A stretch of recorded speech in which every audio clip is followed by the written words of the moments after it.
안녕하세요. 이백삼 목사입니다.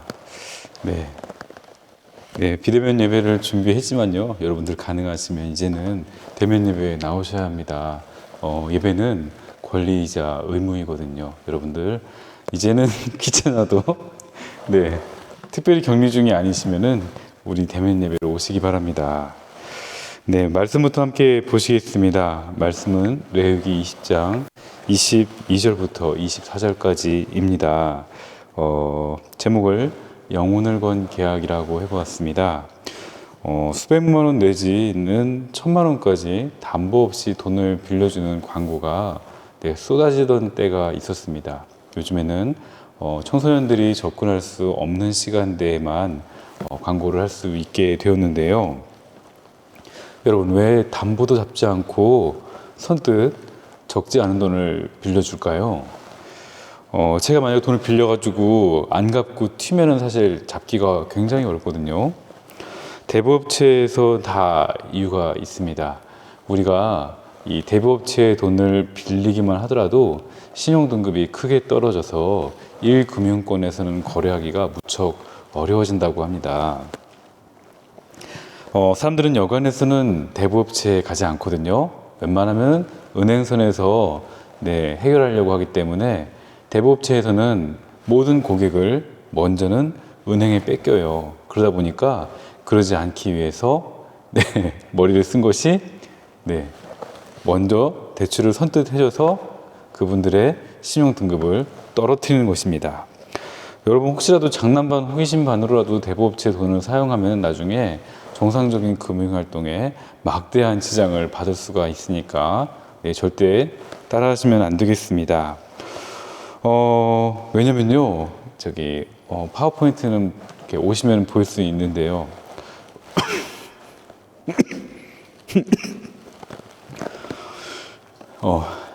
신체 포기각서 때문에 그렇습니다. 이 업체 쪽에서는 무한정 돈을 빌려주는 것이 아니라 이제 담보를 설정해야 되거든요. 근데 가진 게 없잖아요. 그러면 이제 슬그머니 디미는 게 이 신체 포기 각서예요. 신체 포기 각서를 처음부터 써야지, 돈을 빌려야지, 그런 사람은 없어요. 몰리다 보니까 정신을 차려 보니까 자기 앞에 신체 포기 각서가 있고 거기 지장을 찍는 것이죠.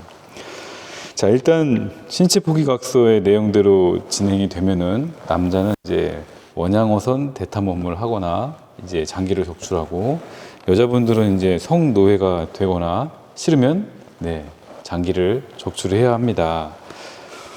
근데 이게 그 업체 쪽에서 막 마음대로 하는 것은 아니고 그 각서를 쓴 분이 스스로 선택하게 한대요. 신장이면 신장, 안구면 안구. 이제 자기가 결정해서 그것을 내놓는 것이죠. 원래는요, 그렇게 진짜 목적이 아니고 사실은 빚을 진 여자분들이 업소에서 일하기 하기 위한 이 겁주는 용도였는데, 시간이 지나면서 정말로 신체 장기를 적출하게 되었다고 일부 조폭들이 증언했었어요. 주로 신장을 뗀대요. 저도 사실 주변에 이 빚에 몰리다 신장을 뗀 분이 계십니다.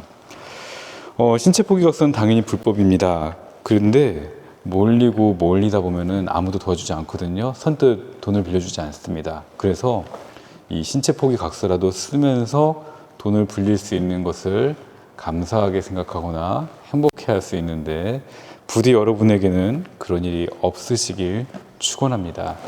오히려 나를 올가매는 가난을 벗어나고 내 삶의 경제권을 움켜쥐는 권세 있는 예배자 여러분들 되시길 축원합니다. 그런가 하면 이번엔 반대입니다. 신체를 포기했다면 뭘 포기해요? 영혼을 포기하는 것이죠. 이 참 악마와 계약해서 영혼을 파는 대가로 현세에서 무한한 부와 영광을 누린다는 이 영혼팔이의 클리셰가 있습니다. 이게 수백 년 전부터 사골처럼 우려먹을 대로 우려먹어서 뭐 새로울 게 없는 소재인데요. 이게 좀 찐따들만 즐기는 떡밥이 아니라 유명한 인싸들도 이 영혼팔이에 굉장히 큰 매력을 느껴서 많은 작품을 내놓았습니다. 괴테도 파우스트란 작품을 썼고요. 그리고 알베르 까미도 시지프스의 신화를 썼지요.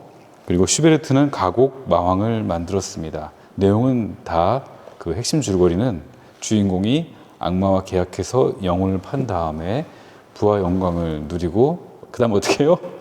영혼을 뺏기지 않기에 필사적으로 도망치는 것이죠. 근데 이런 영혼팔이는 우리 주변에서도 심심치 않게 일어나고 있습니다. 특별히 케이블이나 TV, 이렇게 뮤비라고 하죠. 뮤직비디오나 그 영화 스타들을 보시면은 대놓고 요즘에는 그냥 나는 사탄 숭배한다, 이런 분들이 많습니다. 영혼을 악마에게 판 대신 끝이 없는 전성기를 달리면서 성공했다고 자랑하시는데 사실은 그들은 재물인 거예요. 그래서인지 단명하는 것 같습니다. 근데 여러분, 정말로 악마가 현세에서 부귀영화를 줄 수 있을까요? 예수님을 시험한 악마도 예수님께 천하만국을 줄 테니까 나를 경배하라고 했었지만 여러분, 정말 사탄에게 그런 권세가 있을까요? 왜냐하면 저는 없다고 보거든요. 그러니까 엉터리 계약을 한 거예요. 자, 이 세계는 악마나 사탄의 것이 아니라 예수님의 것입니다. 존재하는 모든 것들은 예수님에 의해, 예수님을 위해 예수님께서 직접 말씀으로 창조하셨거든요. 저와 여러분은 물론이고 악한 영들, 악마나 사탄 마귀도 마찬가지입니다. 그들은 불순종하고 악을 행하는 방식으로 예수님의 섭리를 어떻게 해요? 완성하는 거예요. 대표적인 존재가 가룟 유다입니다. 가룟 유다는 예수님을 팔았습니다. 예수님을 배신했습니다. 예수님을 죽음으로 몰아넣었습니다. 예수님이 죄가 없는데도요. 이 가룟 유다가 아니었으면 사실 예수님께서 우리를 죽으시기가 대단히 어려웠을 겁니다. 그런데 이런 악한 때를 위해 악한 일을 하는 분들이 있기 때문에 하나님의 역사가 원활히 진행되는 것입니다. 이 세계를 생각하실 때 여러분들이 착각하실 수 있는 게 선한 존재와 악한 존재가 끊임없이 대립하는, 우리 하나님과 사탄 마귀가 대적하는 세계가 아니냐 오해하실 수 있는데 아닙니다. 그런 세계관은 성경적인 세계관이 아닙니다. 이 세계는 온전히 하나님의 것입니다. 자, 내세에서 영원히 지옥불에 타는 대신 이 세상에서 떵떵거리고 잘 나간다, 이 위험한 존재와의 불공평한 계약, 이 영혼팔이 클리셰의 시작은 사실 오늘 말씀이 원조입니다. 하나님께서 이스라엘 사람들과 계약을 맺으시는 거예요. 이게 아침에 일찍 와서 이제 졸리고 이제 잠결에 그런가 보다 들으면 문제가 없는데 사실 굉장히 이상한 거예요. 여러분 중에 하나님 보신 분 계신가요? 여러분 중에, 자, 여러분은 못 봤죠? 옛날 사람들은 뭐 달랐을까요? 옛날 사람들도 눈에 보이지 않는 존재와 계약을 한 거거든요. 그렇다면 담보는 어떻게 설정했을까요? 이 사실 굉장히 막막하고 뜬금없고 밑도 끝도 없고 이상한 거예요. 이 계약을 좀 더 살펴보면 하나님께서 가나안에 살고 있는 아모리 족속의 죄악을 심판하시기 위해서 이스라엘 사람들을 불러다가 아모리 족속을 학살하십니다. 그리고 이제 아모리 족속이 살고 있던 땅에 있는 으리으리한 집과 거대한 농장과 포도원과 너무나 아름다운 마르지 않는 샘물을 이스라엘 백성들에게 거저 주시면서 오늘 이 계약을 하시는 거예요. 한 줄로 요약하면 이거예요. 너희들 똑바로 살아라. 그렇지 않으면 너희들도 신체를 포기하게 될 것이다. 이거예요. 자, 이 계약에 도장을 땅땅 찍고 네 알겠습니다 라고 하는 것이 바로 오늘 본문의 내용입니다. 계명을 지키면 장수하리라는 말씀은요, 한편으로 동시에 계명을 안 지키면 어떻게 돼요? 단명한다는 무서운 말씀, 무서운 저주입니다. 여러분 어떻게 생각하세요? 축복의 말씀이라 생각하셨습니까? 축복인 동시에 저주의 말씀이기도 합니다. 축복과 저주는 동전의 양면처럼 이렇게 붙어 있어요. 동일한 계약에 서로 다른 이행의 결과물인 것이죠. 축복만 따로 있는 것이 아니며 저주만 따로 있지 않습니다. 그래서 말인데요, 여러분은 지금 복된 삶을 살고 계신가요? 아니면 저주받은 삶을 살고 계신가요? 굳이 죄수가 아니더라도 사실 우리는요, 다 사실은 죄수라고 볼 수 있습니다. 우주는 광활한데 우리는 평생 이 지구라는 조그만 감옥의 별에서 여생을 보내거든요. 저를 포함한 누구나 죄를 다 지어요. 그치요? 죄 안 지는 사람은 없습니다. 하지만 걸리면 죄인이고 안 걸리면 죄인이 아닌 척합니다. 그건 사람들 눈에 볼 때 그런 것이고요. 하나님께서는 제가 얼마나 많은 죄를 짓는지 다 알고 계십니다. 남들이 보지 않을 때 제가 어떤 생각을 하는지 하나님은 다 아셔요. 저는 죄인이에요. 이상하네. 돈을 아무리 벌어도 빚이 줄지를 않아. 우리 부모님 뵐 때마다 나날이 작아져만 가신다. 돈 버는 거 너무 어려운데 대체 우리 부모님 어떻게 우리를 낳아 길렀을까? 혹시 나 혼자 끝없이 이 어두운 터널을 끝없이 헤매는 것 같은 기분이 들지는 않으신지요? 여러분, 그렇다면 혹시 저주받은 걸까요? 반대입니다. 어렸을 때는 사실 멍청멍청하게 생겼는데 자라면서 코가 오똑해지고 몸매도 날렵해지면서 다들 날 좋아한다든지, 다들 열심히 체중 관리를 하는데 나는 하루 종일 먹어도 살이 찌지 않는다든지, 별 생각 없이 우리 아버지가 사놓은 아파트가 최근 2, 3년 내에 갑자기 가격이 배로 뛰는 바람에 평생 벌 돈을 한 방에 다 벌었다든지. 여러분, 그러면요, 그것이 복된 삶일까요? 여러분이 생각하시는 복과 저주의 기준은 무엇입니까? 저는 하나님과의 계약인 신앙생활이다 라고 말씀드리고 싶습니다. 자, 이스라엘 사람들은 하나님께서 거저 아모리 사람들이 잘 지어놓은 성과 집과 포도원과 우물이 공짜로 생기니까 거절할 수가 없잖아요. 그래서 냉큼 계약을 하고 계약을 지켰습니다. 문제는 그 다음이에요. 이들의 자녀들은 정말 우리 아버지가 하나님과 계약을 했다는데 하나님이 보이질 않아. 정말 하나님이 있긴 한 걸까? 이분들의 자녀들부터는 하나님을 믿지를 않게 되었습니다. 하나님을 잊어버린 거예요. 옛날만 그러한가? 요즘도 그렇습니다. 예배드리지 않는 우리 중학교 학생들이 많은데요. 부모님이나 할머니, 할아버지는 막 장로님, 권사님이에요. 그런데 장로님, 권사님이 경험했던 하나님을 자녀들이나 손주들은 전혀 모르는 거지요. 억지로 이 자리에 나와서 강제로 예배 드리면서 마음은 이제 콩밭에 있는 거예요. 그러면서 진짜 예수님이 있긴 있나 이제 그러는 것이죠. 상담해 보면 제일 많이 듣는 얘기가 그거예요. 정말 하나님이 계신지 모르겠다. 자, 여러분, 가장 큰 저주가 무엇일까요? 가장 큰 저주는요, 팔이 하나 없는 것도 아니고 살이 안 빠지는 것도 아닙니다. 가장 큰 저주는 하나님을 잊어버린 거예요. 여기 계신 분들 어느 때든지 어디 계시든지 항상 우리 하나님이 생각나시길 간절히 축원합니다. 여러분, 오늘 예배 왜 오셨어요? 예배 왜 드리셔요? 혹시 간절한 이유가 있으셨나요? 아니면 그냥 오셨나요? 저는 그냥 오는 게 중요하다고 생각합니다. 그냥 오시는 분은 비가 오거나 눈이 오거나 날씨가 덥거나 그냥 오시는데, 이 간절한 이유가 있으신 분들은, 예를 들어 다리가 아프셔서 교회에 오신 분들은 기도하고 고침을 받으면 교회에 올까요, 안 올까요? 잘 안 오시거든요. 간절한 기도 제목이 이루어지면은 그날부터 기도회를 안 오셔요. 오늘 대체 나는 왜 예배 드리고 있을까? 그냥 가라니까 왔는데 별 생각 없이 앉아있긴 한데 나도 왜 내가 지금 이러고 말씀 영상을 보고 있는지 모르겠다는 생각이 드시다면 이것이야말로 하나님의 부르심이며 은혜이며 큰 축복인 것을 믿으시기 바랍니다. 이 시간 여기 아닌 곳에서 이 예배보다 더 중요한 일을 하는 경우는 없습니다. 이 예배가 얼마나 중요하냐면요, 이 예배를 통해서 여러분들은 하나님께서 창조하신 우주의 진실을 만나는 겁니다. 어떤 진실일까요? 바로 창조주와의 계약입니다. 이것을 우리는 신앙생활이라고 합니다.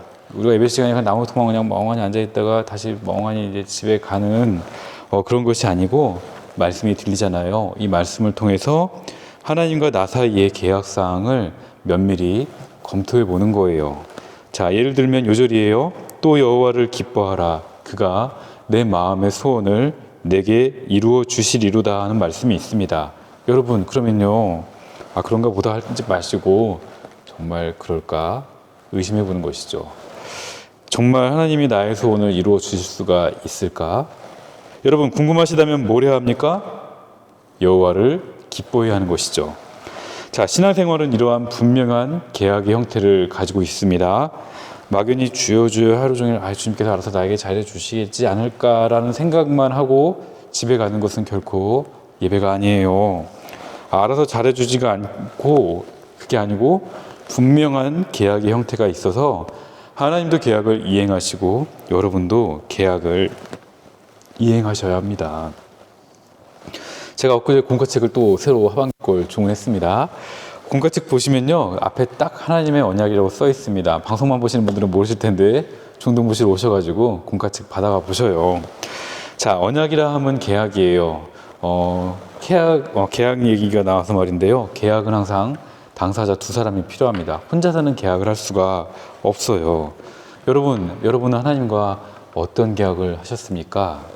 혹시 계약이 없습니까? 이 성경책은 온통 계약으로 이루어져 있습니다. 구약 39권, 신약 27권. 구약이라 함은 오래된 계약, 신약은 새로운 계약입니다. 66권, 이 두꺼운 책 안에 온갖 계약의 정관과 약관과 옵션들이 잔뜩 들어있으니까 여러분들이 원하시는 말씀을 붙들고 신앙생활을 하는 거예요.